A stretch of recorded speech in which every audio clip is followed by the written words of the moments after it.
The first time Lori Hampton walked into Derrick Lewis's backyard, she didn't even knock. She pushed open the side gate, despite the sign that clearly read private property, and casually strolled in like she owned the place. Derrick was pruning one of the Japanese maples he'd planted near the back fence when he heard footsteps behind him. He turned, startled, only to see Lori laying out a yoga mat next to his koi pond. "Excuse me?" he said, blinking in disbelief. "Oh, hey," she replied with a breezy smile, as if they were old friends. "I just needed a little sun and quiet. Your garden's perfect." Derrick stood frozen, shears still in hand. "This is my yard." Lori waved her hand like it was a minor detail. "I know. But it's so serene. Way better than mine. You don't mind, right? We're neighbors." That was the moment Derrick knew peace wasn't going to last. He'd moved into the Westbrook Hills community only 3 months earlier. A career designer and small business owner, he'd worked tirelessly to build a life of calm and comfort. His backyard was his sanctuary. Custom-built koi pond. Raised beds with herbs and bonsai. A bamboo privacy wall. It wasn't just landscaping, it was therapy. And Lori? She'd barely made eye contact the day he moved in. Never smiled. Never waved. But apparently boundaries didn't apply to her when something she wanted was involved. Derrick took a deep breath. "Look, I'd really prefer if you asked before." "Oh, come on," she cut in, already stretching out. "Don't be one of those people. This community's supposed to be friendly." He bit his tongue. He didn't want drama. Not over flowers and fish. But that wouldn't be the last time Lori showed up uninvited. Over the next 2 weeks, she returned 3 more times, once with a friend, once with a dog, and once in a swimsuit.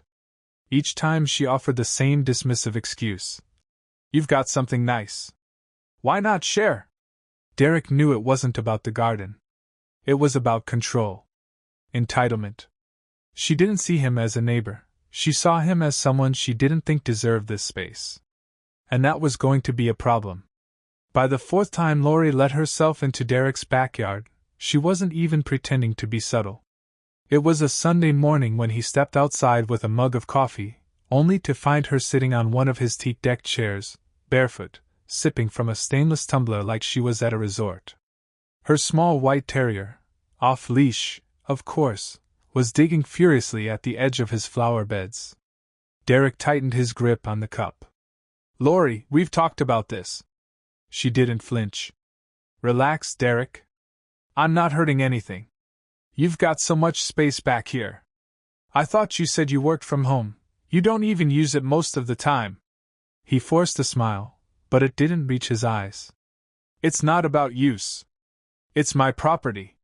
"Wow," she said with an exaggerated sigh. "Touchy." From that moment, things began spiraling. Lori started showing up with guests, people Derrick had never seen before, chatting loudly by the pond while he tried to work inside. One afternoon, he looked out his kitchen window and saw her hosting what looked like a wine and cheese gathering. 6 women, folding chairs, Bluetooth speaker. In his yard. He walked out and calmly said, "Lori, this has to stop. You're trespassing." One of the women snorted. "Geez, what happened to neighborly kindness?" That was the first time he heard it. Lori leaned back in her chair and said with a smirk, "You people always get so territorial." Derrick blinked. "What did you just say?" She didn't repeat it. She just smiled, tight, passive-aggressive, daring him to react. It hit him like a cold slap. This wasn't cluelessness. It wasn't a misunderstanding. It was intentional. He decided to take a softer approach one last time. That evening, he walked over to Lori's front door and rang the bell. When she answered, he kept his voice even. "I want to ask respectfully. Please stop coming into my backyard. I've worked hard for that space, and I value my privacy." Lori crossed her arms. "If you didn't want neighbors around, you shouldn't have moved here." Derrick felt something twist in his gut. He looked her in the eye and said, "That's not how property works. You don't get to redefine ownership because you think someone doesn't belong." Her smile disappeared.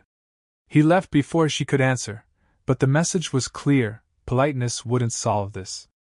The next morning, he added a lock to the side gate. Then he installed 2 security cameras, one aimed at the back entrance, and one overlooking the deck. He mounted a clean, professionally printed sign on the fence: "No trespassing. Private property." That afternoon, he watched from inside as Lori stood on the other side of the gate, frowning at the new sign.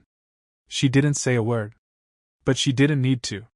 Her silence said it all, and it felt like a warning. 3 days passed in silence. Derrick almost believed it was over. The new lock stayed untouched, the cameras hummed quietly in the background, and for the first time in weeks, his backyard felt like his again. Then came Friday. It was just past noon when Derrick heard the faint click of the side gate latch. He glanced at the camera feed on his phone, and there she was, Lori Hampton, in a wide-brimmed hat and oversized sunglasses, sliding into his yard like she'd never left. She marched across the lawn and set down a yoga mat on his deck, again. Derrick stepped outside. Calm, composed. "Lori," he said firmly, "you need to leave. Now." She looked up, feigning surprise. "Oh my God, Derrick! You scared me.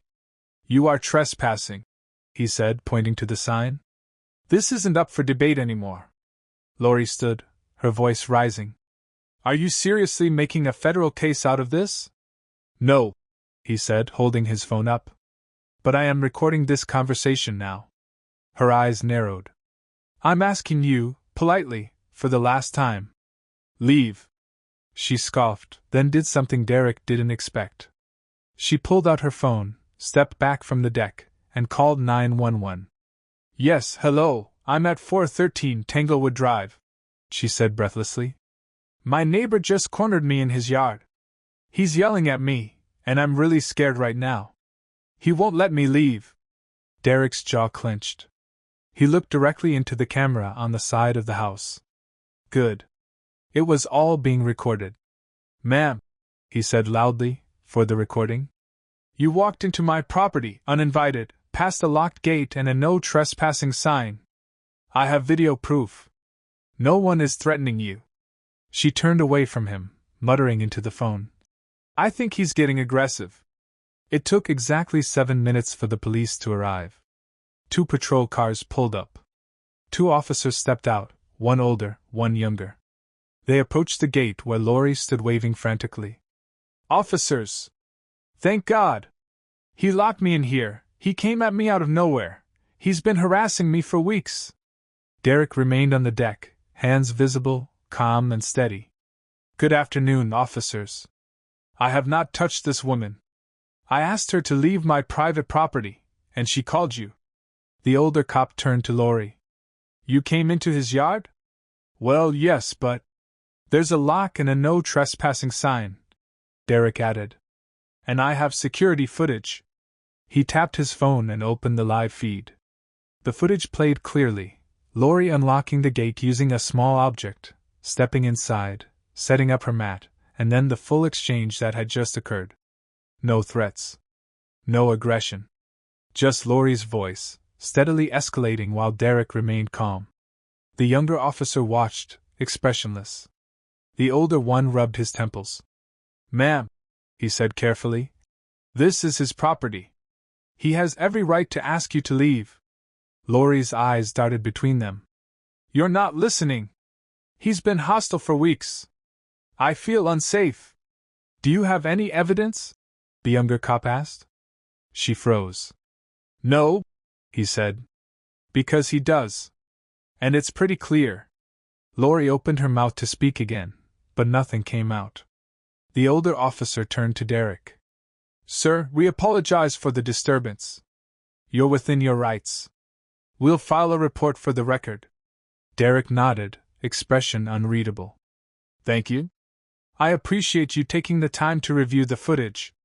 As the officers escorted Lori back toward the sidewalk, she turned once more, eyes full of something colder than anger. Not embarrassment. Not fear. Resentment. She wasn't sorry. She was furious that it hadn't worked. And as she got into her car and drove off without another word, Derrick knew exactly what that look meant. This wasn't over. It had only just begun. Derrick couldn't stop thinking about the look in Lori's eyes as she was escorted away by police. It wasn't fear. It wasn't guilt. It was something more dangerous, entitlement wounded. And that stuck with him. He wasn't angry. Not exactly. He'd felt anger before. When colleagues cut him off in meetings, when store clerks followed him around, when people clutched their bags a little tighter as he passed. But this was different. This wasn't about a garden or even a false 911 call. It was about someone who believed, with every fiber of her being, that he didn't belong. And if she couldn't get him removed, she'd punish him in every passive-aggressive way she could. So Derrick did something he hadn't done before. He started digging. Not for revenge, at least, not in the beginning. More out of concern. If someone was willing to lie to the police with a straight face, what else were they capable of? It began innocently enough. A Google search. Lori Hampton, Westbrook Hills. Then a few more. Her old real estate listings. A few HOA newsletters. Then public records. And that's when things got interesting. Lori had lived in 3 other communities before Westbrook. In 2 of them, official HOA complaints had been filed against her, for harassment, disruption, even intimidation. She had a pattern, targeting newcomers, especially families of color, especially those who didn't blend in. Digging deeper, Derrick found archived employee reviews on an anonymous jobs site. Someone had described her as hostile, racially insensitive, and impossible to work under. One former coworker claimed Lori had said things like, "Some people only get hired these days because of quotas." But what chilled Derrick most wasn't something Lori had done, it was where she came from.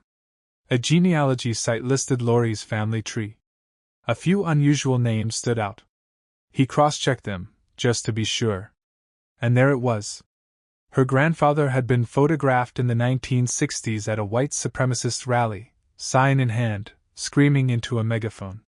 Her father had once donated to a political action committee that promoted American heritage values.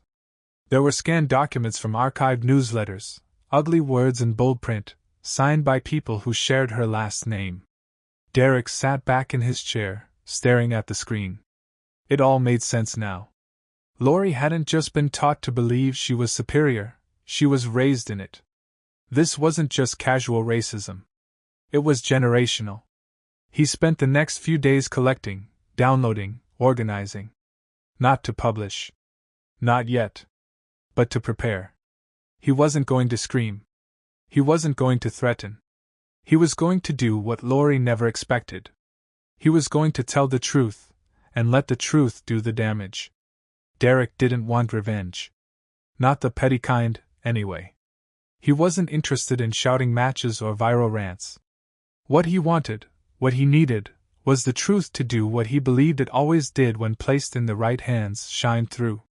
So he contacted someone who knew how to make that happen. Her name was Marissa Velez, a journalist with a reputation for exposing stories others were too scared to touch. She'd covered police corruption, discriminatory housing practices, and even a local university scandal involving admissions bias. Derrick had followed her work for years. He didn't dramatize anything in the email. Just facts. Just links. Just screenshots and footage and timelines. He attached a single sentence. "My name is Derrick Lewis. My neighbor filed a false police report against me. But that's only the surface." Marissa called him the next morning. "This is disturbing," she said, her tone measured but firm. "Are you comfortable going on record?" "I don't need to be the face of anything," Derrick replied. "I just want people to see what's underneath."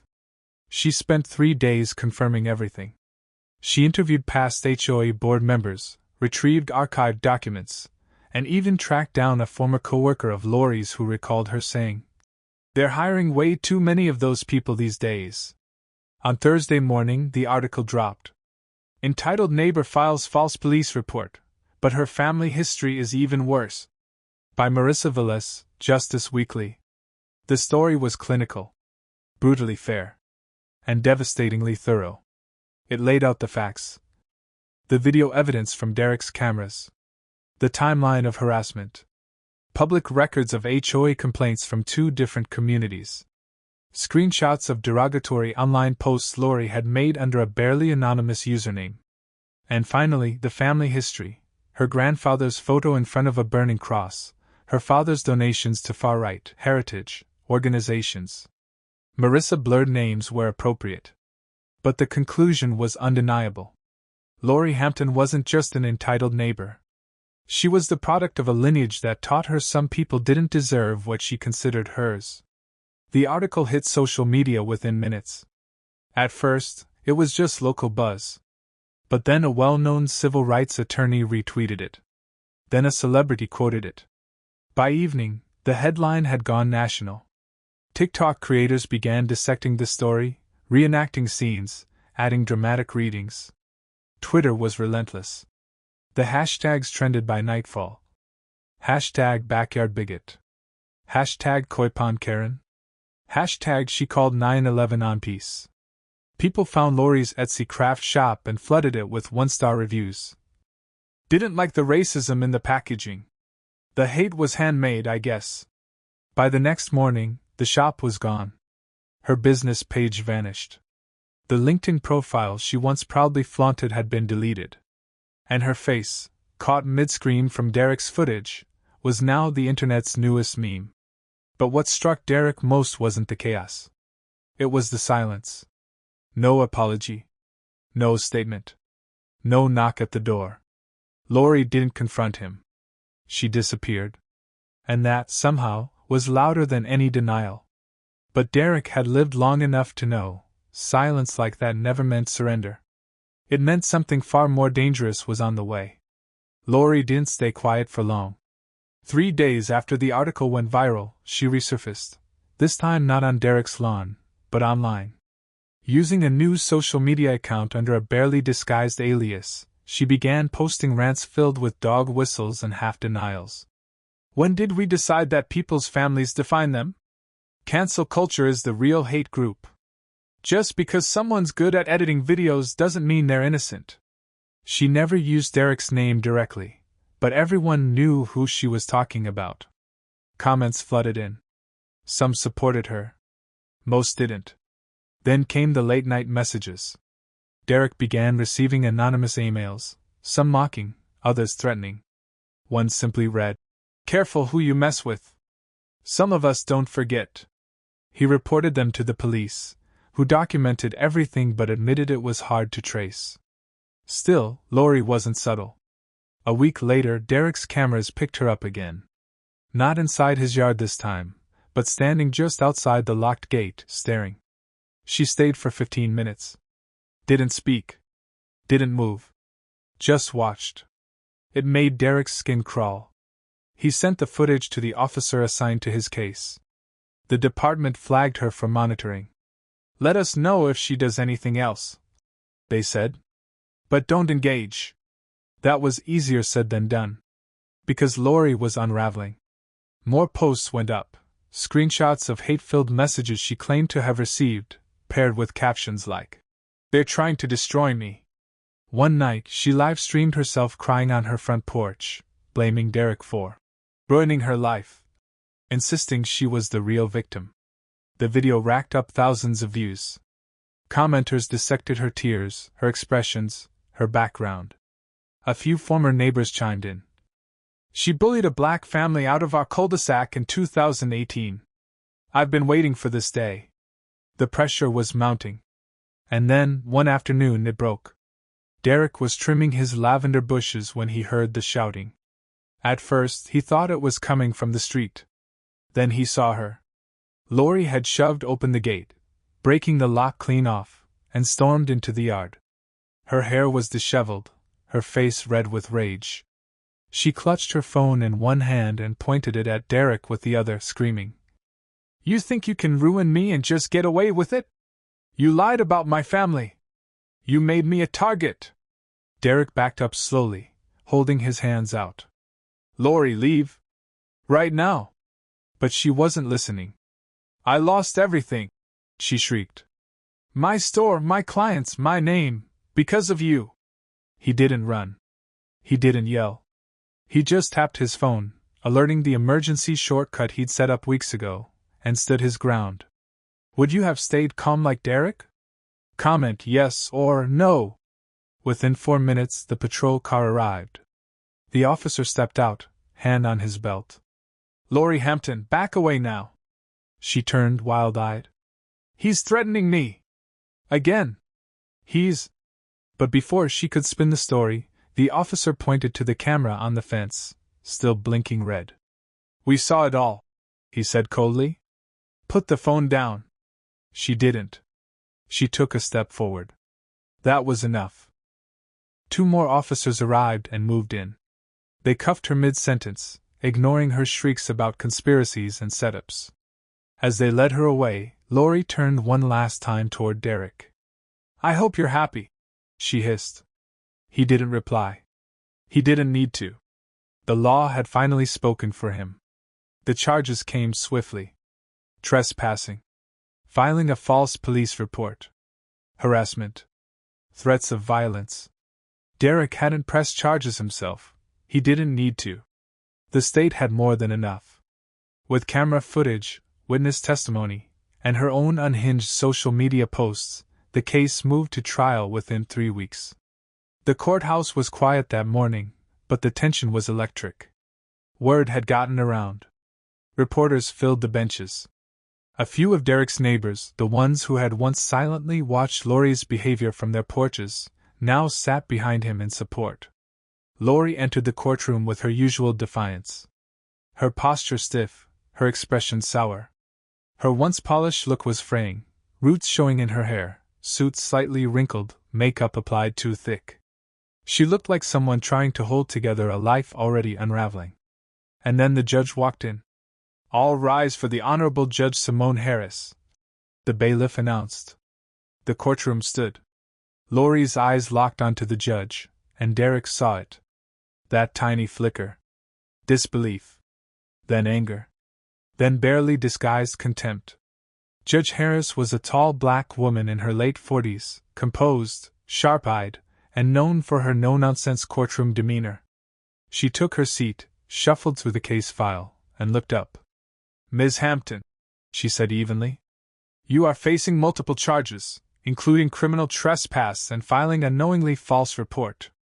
How do you plead?" Lori stood, her attorney at her side.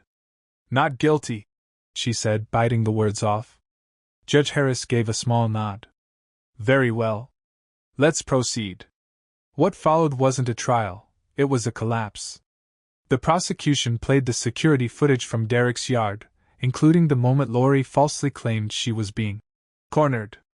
They presented the transcript of her 911 call. They read aloud her online threats, her live stream rants, her attempt to twist public outrage into victimhood. The courtroom was silent, except for Lori. She muttered constantly under her breath. Rolled her eyes. Scoffed audibly. Then came her turn to speak. Lori stood and, against her attorney's advice, launched into a tirade. "I'm the one being persecuted here," she snapped. "This entire case is a joke. That man set me up. He wanted this. He wanted to ruin me." Judge Harris raised an eyebrow. "You are referring to Mr. Lewis?" "I'm referring to the one who filmed me like some kind of creep," Lori snapped. "And now I'm being judged by someone who obviously isn't neutral."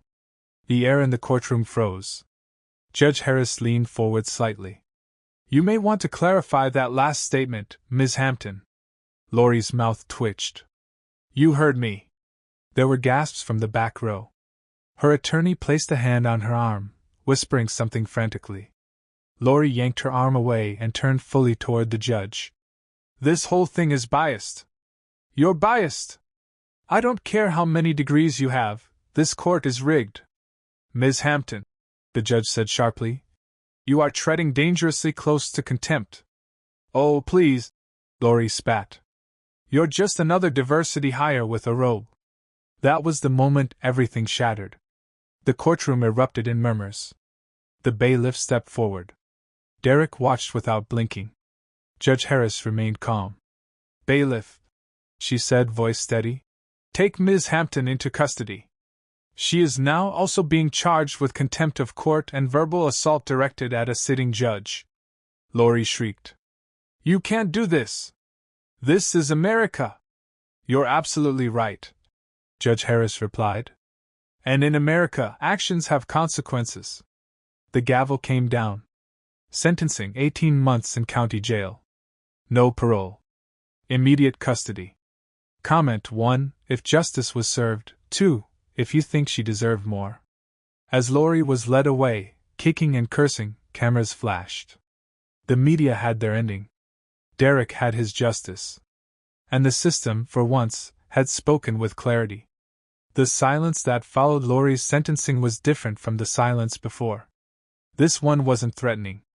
It wasn't the quiet before a storm. It was peace. No more standoffs at the gate.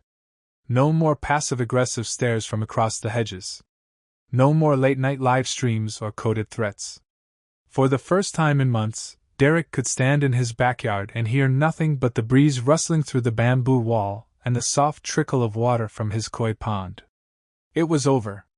And yet, something unexpected began to happen. His neighbors started knocking. First was Mrs. Collins from 2 doors down, an older woman who admitted, eyes downcast, that she had assumed the worst when the police first showed up that day. "I didn't know the whole story," she said, placing a small basket of lemon muffins in his hands. "But I do now.